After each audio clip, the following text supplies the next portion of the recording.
jamaah rahimakumullah dan sahabat-sahabat di rumah kesadaran.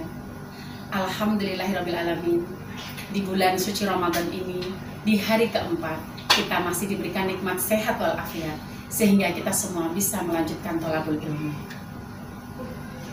Para sahabat-sahabat di rumah kesadaran, kita akan membedah buku Awareness of Ramadan yang pada hari keempat ini berjudul Puasa adalah latihan menanggung derita sementara. Sahabat-sahabat yang great, di dalam buku Awareness of Ramadan ini dikatakan bahwa kita jangan pernah berputus asa. Sesuai dalam firman Allah dalam Al-Quran surat Yusuf ayat 87. A'udzubillahi minasyaitonirrajim. Bismillahirrahmanirrahim. Wala tai'asu min rauhillah. Innahu la yai'asu min rauhillah illal qaumul kafirun. Janganlah kamu berputus asa dari rahmat Allah. Sesungguhnya tiada berputus asa dari rahmat Allah melainkan kaum yang kafir. Jadi jelas, kita tidak boleh berputus asa. Kalau kita berputus asa, berarti kita termasuk kaum-kaum orang kafir. Ada sebuah kisah. Dalam sebuah keluarga itu menemukan sebuah patung emas 24 karat. Semua warga merasa bangga dan terkagum-kagum. Karena sebelumnya keluarga ini terkenal sangat miskin dan tidak punya apa-apa. Pada suatu malam terlihat ada seorang laki-laki yang termenung dan bingung. Ternyata laki-laki itu adalah kepala keluarga di rumah tersebut. Sehingga seketika anak laki-lakinya mendekatinya. Wahai ayahku, kenapa engkau masih terlihat bingung dan bimbang? Bukankah keluarga kita akan berubah menjadi kaya raya? Kata sang ayah, anakku, ayah sedang merenungkan dan mencari di mana 11 patung yang lainnya.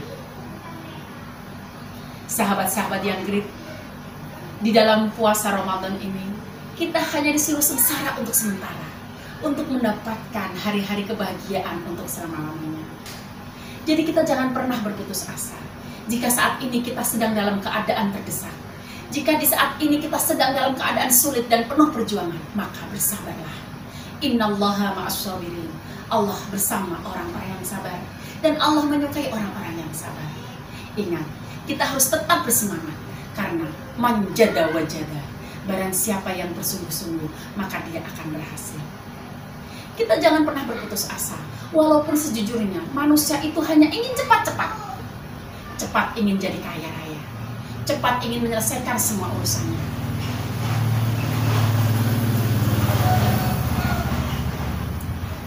Sahabat-sahabat yang great, mari kita selalu bersama mendoakan untuk kebaikan dan tetap semangat dalam hal kebaikan. Sesuai dalam firman Allah di dalam Al-Quran surat Al-Baqarah ayat 6 dan 7. A'udzubillahi minasyaitonirrajim. Bismillahirrahmanirrahim. Innalladzina kafaru sawa'un 'alaihim a'andartahum am lam tundirhum la yu'minun. Khatamallahu 'ala qulubihim wa 'ala sam'ihim wa 'ala absharihim gisawatu wa lahum 'adzabun 'adzim. Dikatakan, sesungguhnya orang-orang kafir sama saja bagi mereka. Kamu beri peringatan ataupun tidak, bagi mereka tetap tidak akan beriman. Kenapa? Karena Allah telah mengunci mata hati mereka. Allah telah mengunci pendengaran mereka dan penglihatan mereka. Semuanya sudah ditutup oleh Allah. Dan bagi mereka adalah siksa yang amat pedih.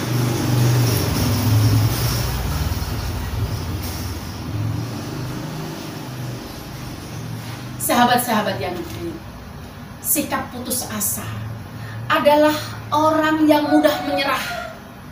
Orang yang baru kena hempasan angin, dia langsung berhenti dan tidak mau berjalan lagi. Orang yang sedang berlayar kena terjangan ombak, dia balik kanan pulang, tidak mau berlayar lagi. Itulah gambaran orang-orang yang berputus asa. Sebagaimana sebuah kisah dalam Al-Quran tentang Nabi Yunus alaihissalam. Kita mengetahui bahwa Nabi Yunus sudah putus asa dengan kaumnya yang tidak mau diajak untuk berbuat kebaikan. Sehingga Nabi Yunus tahu bahwa azab itu akan turun, dan Nabi Yunus memilih melarikan diri dari kaumnya. Saat Nabi Yunus menaiki kapal, ternyata di dalam kapal itu kepenuhan muatan. Jadi kata nahkoda harus ada yang turun dari kapal tersebut. Maka diundilah semua nama yang ada dalam kapal itu. Undian pertama, keluarlah Nabi Yunus alaihissalam. Karena nahkoda merasa sungkan, dimasukkanlah lagi itu nama. Dan ternyata di undian yang kedua, tetap Nabi Yunus yang keluar. Sampai terulang 3 kali. Akhirnya Nabi Yunus harus dilempar ke lautan. Tetapi disitulah Allah menyuruh ikan paus untuk siap-siap menangkap Nabi Yunus, agar Nabi Yunus bisa introspeksi diri, bisa bertafakur kepada Allah. Dan di saat Nabi Yunus dilempar dalam kapal itu, ikan paus sudah siap menelannya, sehingga Nabi Yunus berada di dalam perut ikan paus tersebut. Di sini Nabi Yunus mengalami 3 kegelapan. Pertama, kegelapan di malam hari. Kedua, kegelapan berada di dalam ikan paus. Dan yang ketiga, kegelapan hatinya karena lari dari kaumnya dan menyerah dengan kaumnya.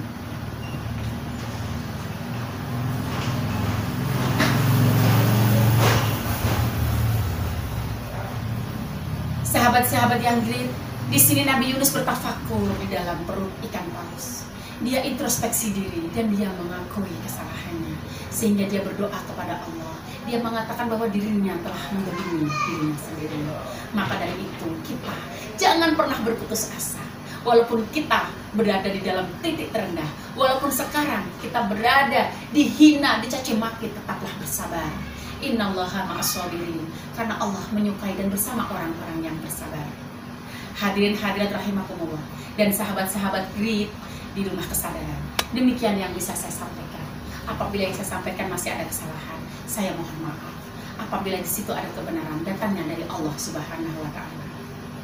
Akhir kalam, wallahul muwaffiq ila aqwamit thoriq. Assalamualaikum warahmatullahi wabarakatuh.